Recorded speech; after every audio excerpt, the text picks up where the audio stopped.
Ate, nandiyan ka na pala. Upo ka.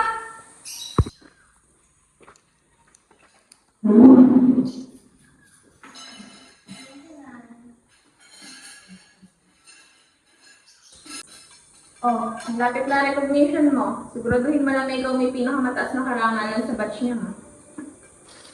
Oo nga, parang di makakasaya yung pinakabawa namin sa'yo. Tingnan mo ngayon si Jasmine at Thea. Laging top 1 sa klase nila. Hindi ba kay sarap sa pakiramdam kung magiging ganun ka rin?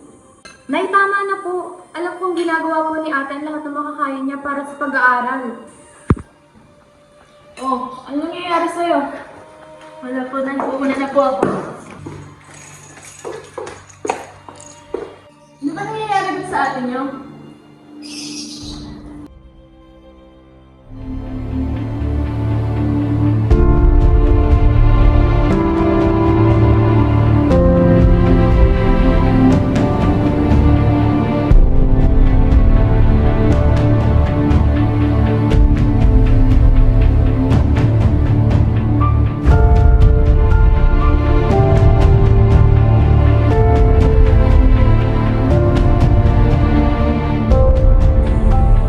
Napakamatay ka ba? Kapag ba sinabi kong oo, may magagawa ka pa ba? Wala, pero baka mapigilan kita. Teka, sino ka ba? Ako, bigla-bigla kang sumusulpot. Wala. Napadpad lang dito para magpahangin. Bigla-bigla ka kasing sumusulpot. Pinapakatin mo ako ginagawa ko. Hope na pala. Ikaw, ano pangalan mo?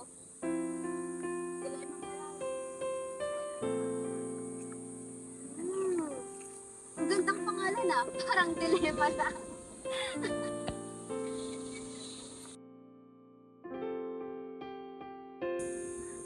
Alam mo, base sa kinikilos mo, napaghahalataan kang may problema. May problema ka nga ba? Ewan, pressure na ako.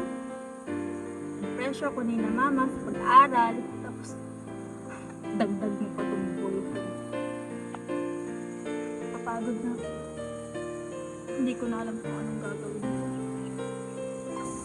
Parang kasalanan ko pa kapag hindi ako naging top 1 kasi mga kapatid ko top 1 rin eh. Ayoko na. Gusto ko na lang mawala sa mundong to.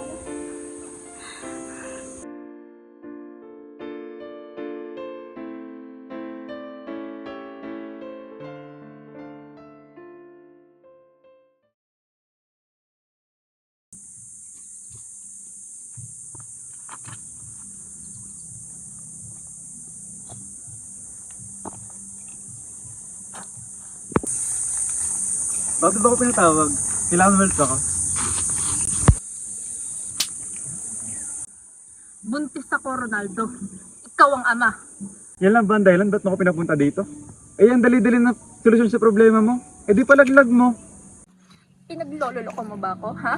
Pinaglololoko mo ba ako? Buhay itong sinasabi mong kitilin ko. Buhay ng magiging anak natin. Alam mo, putang ina mo. Putang inang mindset yan. Hindi ikaw ang sisira sa buhay ko. At mas lalong hindi ikaw ang sisira sa mga pangarap ko. Mamatay ka na!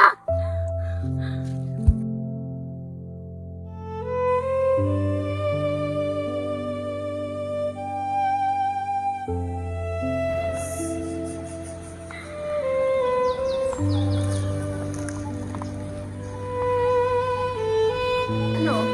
Family problem na naman? Yung boyfriend ko kasi. Tangina niya. Binuntis niya ako kasi hindi niya ako paninindigan. Alam mo? Totoo nga ata yung sinasabi ng mama at papa ko. Tama-tama ko. Tama na nga sa pag-aaral. Tama pa sa pagpili ng lalaki. Alam mo? Binibigyan lang ata ako ng Diyos ng rason para tapusin ang buhay ko eh. Ako yung panganay pero ako yung talunan. Alam mo, hindi ko pa naman kayang maging ina eh. Hindi ko pa kayang palakihin mag-isa tong anak ko. Nakatama talaga yung boyfriend ko. Mas okay siguro kung ipalaglag ko na lang to. Para hindi na siya makaramdam ng sakit at paghihirap.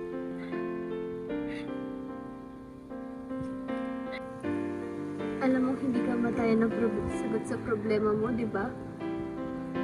Kailanman hindi naging tama ang pagkikil ng buhay. Sabi mo lang yung mga bagay na yan kasi dahil sa mga nararamdaman mo. Hayaan mo, tutulungan kita sa mga desisyon na gagawin mo at ipakita sa'yo ang mas malawak na mundo. Pero paano mo gagawin yun? Naniniwala ka ba sa akin? Sa aking mata magtapat ng nadarama. Di gusto ika'y mawala.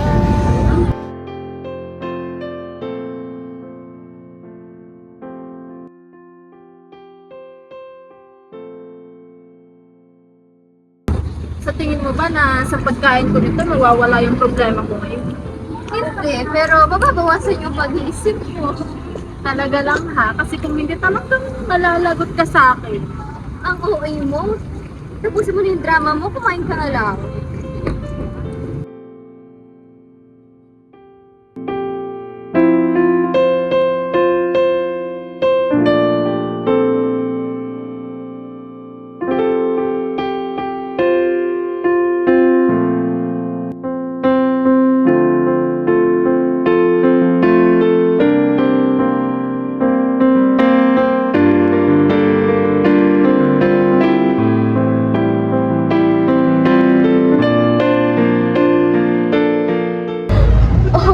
Huwag gagawin. Ay, hindi ka ba hinahanap sa inyo?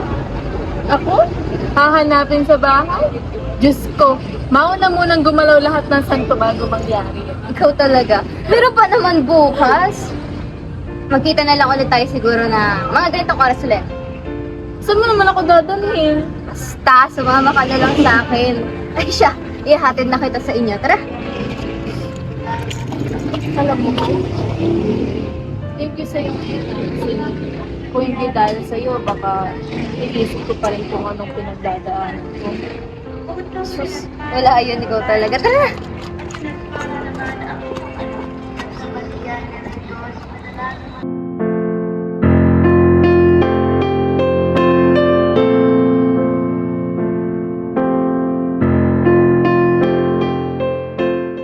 Jocelyn! Si Hope nga pala, kaibigan ko.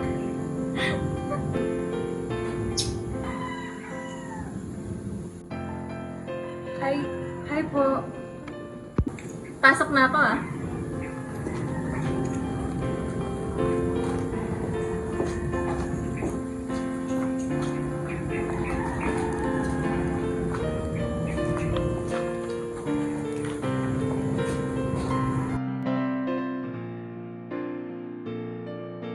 Simbahan.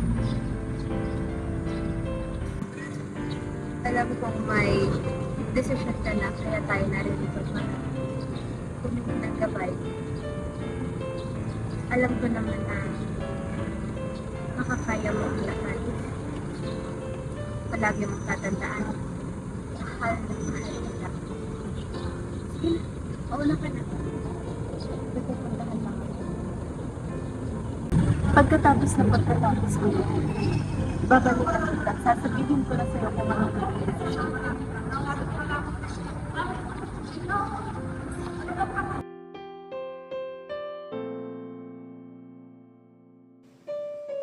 Ngayon pa lamang, Panginoon, humihingi na po ako ng tawad sa mga nasabi ko, nagawa ko, at sa mga maaari ko pang magawa. Maraming salamat po sa patuloy niyong paggabay at sa pagpapadala niyo ng isang hope sa buhay ko. Isang paalala lamang na may liwanag pa rin kahit nalilito. Panginoon, alam kong sa mata ng iba ay maaaring mali ang mga hakbang ko. Pero nagtitiwala po ako na na kayo ang tunay na nakakaintindi ng puso ko. Kayo lang ang makakagabay sa akin at sa bawat desisyon at sa landas na aking tatahakin. Pinagkakatiwala ko po sa inyo ang lahat. Maraming salamat po.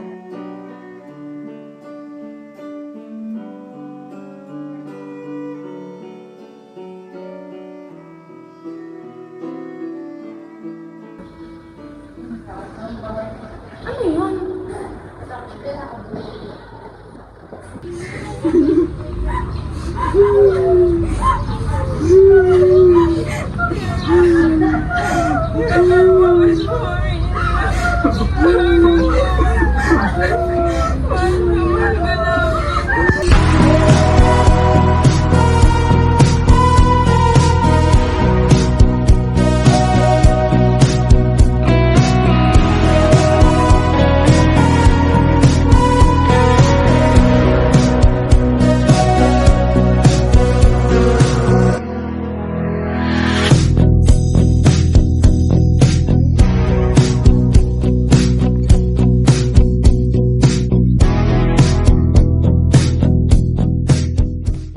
Jocelyn!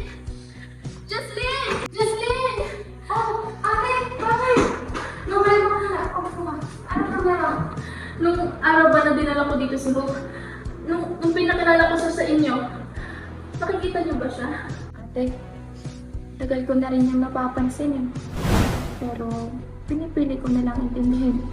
Kasi alam ko may pinagdadaanan ka. Iniisip ko na baka kaya nakikipag-usap ka sa sarili mo kasi yun yung paraan mo para kayanin at ilabas yung bigat na nararamdaman mo. Kahit hindi mo napapansin, alam ko, marami ka nang nalampasan na problema.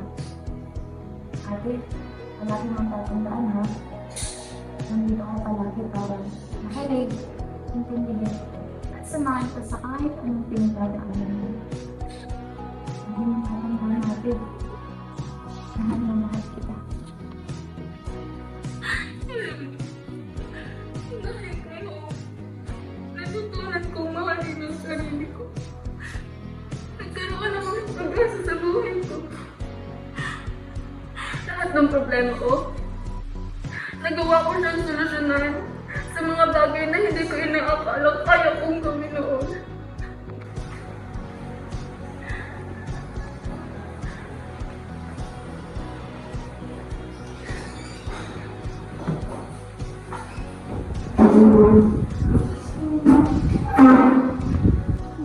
Pasensya ka na ha.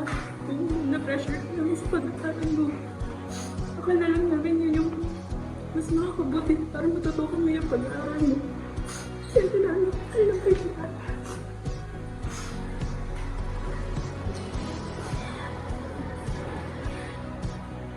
Tama na nga yan, group hug na!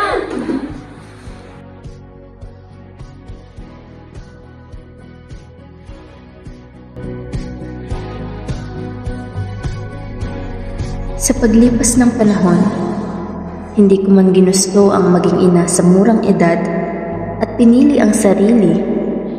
Siniguro kong kaya kong plansyahin ang mga buhol-buhol na kondisyon sa pamamagitan ng pagpili ng mga nararapat na desisyon. Gupitin ang mga nadaramang takot upang malagpasan ang lahat ng pagsubok at pagandahin ang bawat sitwasyon sa tulong ng positibong perception.